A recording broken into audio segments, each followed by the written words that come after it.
Nous sommes au Salon des entrepreneurs de Marseille pour la troisième édition et j'ai le plaisir de recevoir Jean-Luc Chauvin. Bonjour. Bonjour.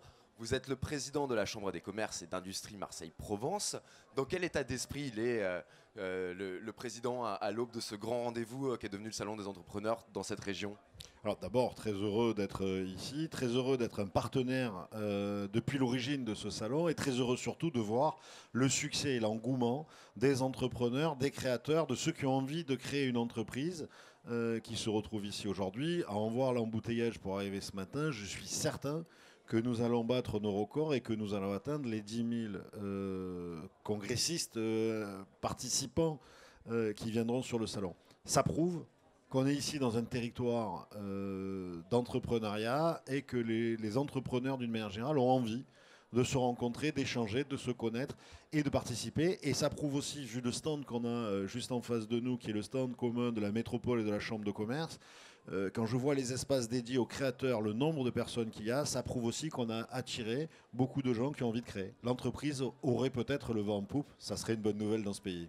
Et comment il se porte l'entrepreneuriat ici à Marseille? Bah écoutez, l'entrepreneuriat ici à Marseille, il se porte comme de partout, avec des spécificités. On est ici sur un territoire très, très riche en termes d'activité. On est sur ce qu'on appelle, nous déjà, un territoire monde. On a des leaders mondiaux, des leaders européens, des leaders français dans tous les types d'activités, que ce soit en industrie, dans l'industrie plutôt traditionnelle, mais aussi dans l'industrie 2.0, dans l'industrie moderne, dans le numérique. Donc on a des gens comme Eurocopter, on a des gens dans la pétrochimie, on a des gens dans la chimie, on a des gens aussi dans les cartes à puces. Gemalto, leader mondial, est sur ce territoire, ST Micro et d'autres.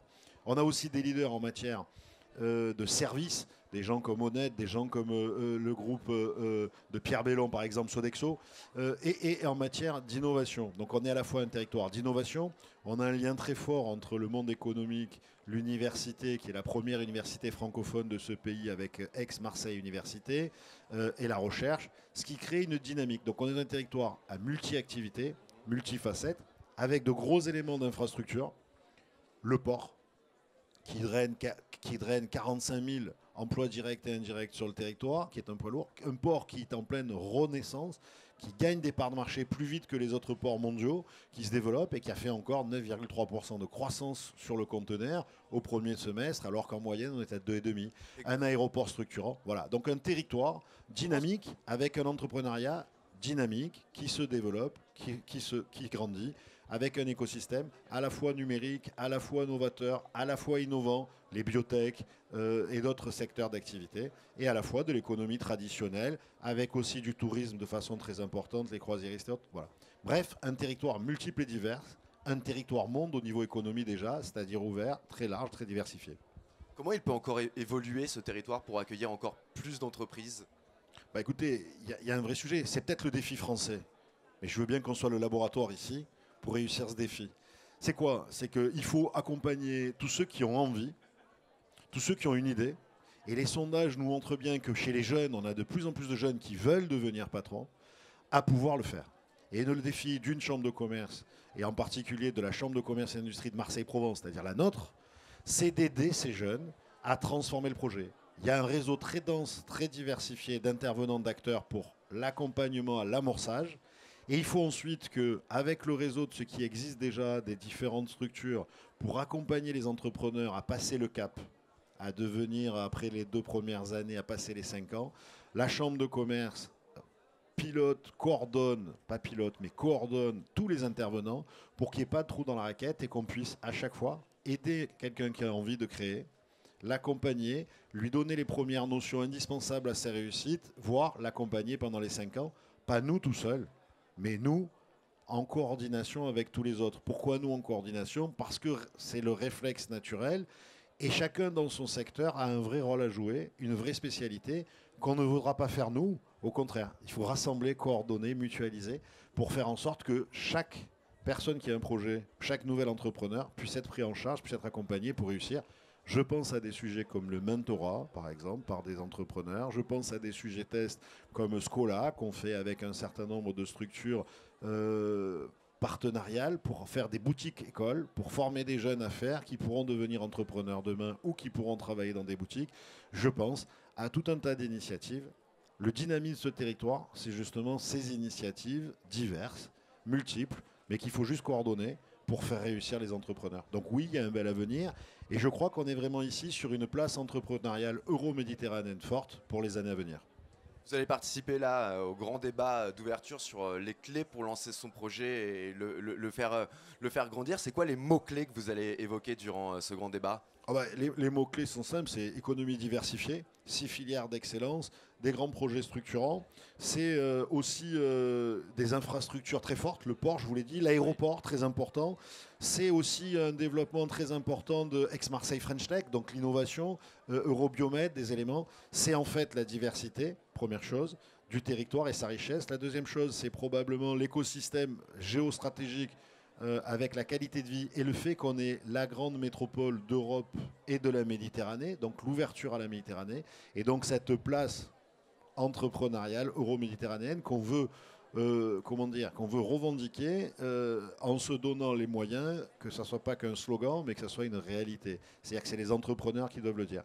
Ici, on est au milieu de l'Europe, du MENA, et donc du marché de l'Afrique, qui est le marché prometteur des prochaines années. Ici, on a les éléments pour former les jeunes avec l'université. Bref, on a les atouts.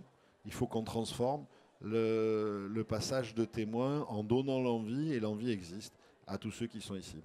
D'accord. Juste un dernier mot, on voit qu'il y a de nombreuses startups, on parlait de la French Tech. Comment vous l'expliquez un petit peu, vous, l'engouement actuel autour des startups? Alors ici, je vais vous dire, l'engouement actuel français, j'en sais rien. Mais ici, je peux vous dire une chose, c'est que ce territoire, il a dans son ADN un gène particulier qui est le gène de l'innovation. Pourquoi? Parce que le gène de l'innovation ou le gène de la contestation, c'est le même. Et ce territoire a toujours été un territoire qui a apporté, qui a construit dans le temps.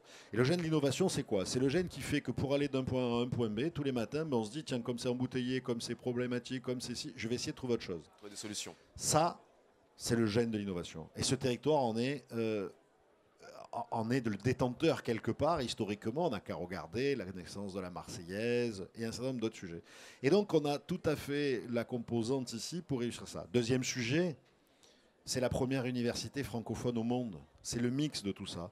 Et l'université, c'est quoi? C'est le lieu finalement où on réfléchit, où on apprend, où on prend notre jeunesse, on l'accompagne. Et donc, forte, 78 000 étudiants. De ces 78 000 étudiants, on a un vivier, un écosystème. Donc, le gène de la contestation, la jeunesse et le match qui existe déjà, le maillage qui existe déjà, avec deuxième place de recherche en France, et les entreprises. On a su créer des écosystèmes bien avant tout le monde pour fonctionner. Je prends l'exemple d'Eurobiomed. On n'a pas attendu qu'il y ait les filières d'excellence, on n'a pas attendu les OIR, on n'a pas attendu les pôles de compétences. Nous, Eurobiomed, sur le territoire, on l'a créé il y a déjà, c'est une idée d'il y a 20 ans, ça a été créé il y a 15 ans, sur un territoire élargi, Aix-Marseille et Montpellier. Mais c'est quoi? C'est la recherche, c'est l'entreprise qui sont matchés dans un lieu pour réussir. Pour réussir quoi? À créer de l'innovation, à la transformer en industrie pour tout le monde. Voilà, ça marche. C'est ici qu'on a eu les plus grosses levées de fonds sur des entreprises du secteur des biotech sur les 3 dernières années. Si je devais citer qu'un exemple, je citerai Trophos, une des plus grosses levées mondiales de 2015. Jean-Luc Chavin, merci beaucoup. Merci à vous. Je nous souhaite à tous un très bon salon.